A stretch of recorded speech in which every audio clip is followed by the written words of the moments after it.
Tamang paraan ng pagkain ng prutas na hindi alam ng marami.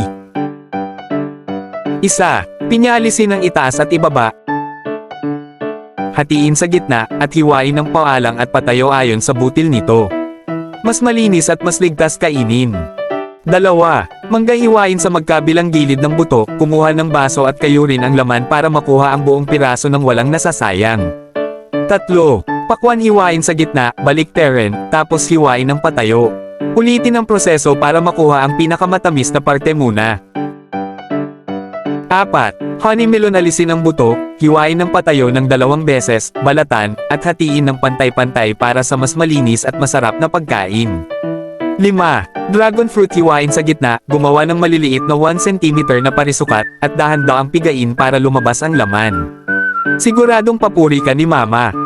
6. Pomelo alisin ang magkabilang dulo, balatan ng manipis, hatiin sa gitna, tapos hiwain mula sa labas papunta sa gitna. Balatan ang bawat segment para makuha ang malinis at buong laman ng pomelo.